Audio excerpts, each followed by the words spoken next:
I just felt that I was so lucky and so privileged to be there and to be right in the heart of it, because my job that day was essentially to be a roving reporter. So I had my wee computer and basically free rein to kind of go anywhere I wanted and try and talk to whoever I wanted, and essentially to be really at the heart of things.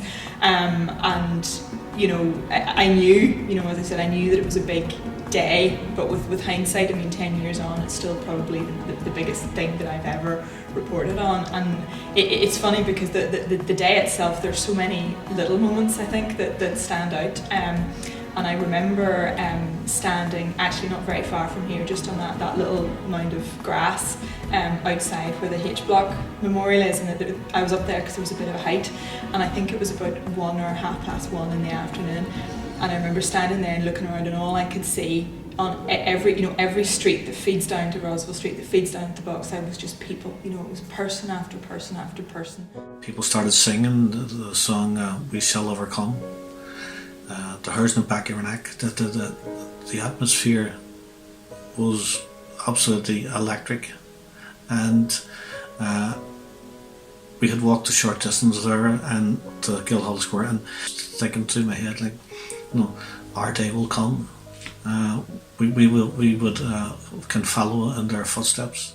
So all through the day, I was kind of looking for, you know, the moment that encapsulated the thing that would start this off. And I remember them being up on the walls and watching in the crowd and the anticipation, and you're watching the Guildhall clock, you know, tick towards 3:30.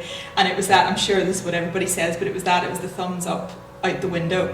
And it just exploded in this sort of mixture of, you know, joy and tears and you know, because people knew that it was okay, that it was what they wanted. And I still remember the line that I wrote in that piece, and it started off, it was the sign everybody had been looking for, but it came in a manner nobody had expected, and it's still one of the things that I'm actually proudest of in terms of what I've written. And then statements of Cameron, of the apology. It meant nothing to me, apology.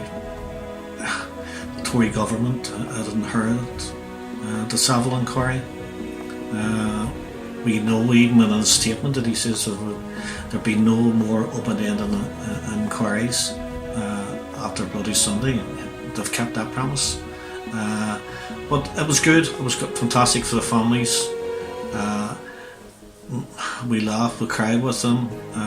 It was really emotional for them, and I was glad on that day that they got what they wanted.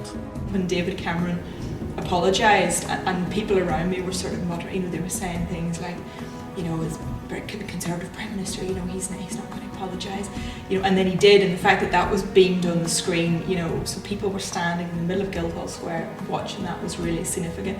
And I remember looking beside me, and one of my best friends, Julianne Campbell, who's obviously Jackie Duddy's niece, was standing right beside me, and her one of her brothers and her then boyfriend were just hugging in this really sort of, you know, it was just this lovely wee private moment of what it meant to people in the midst of that.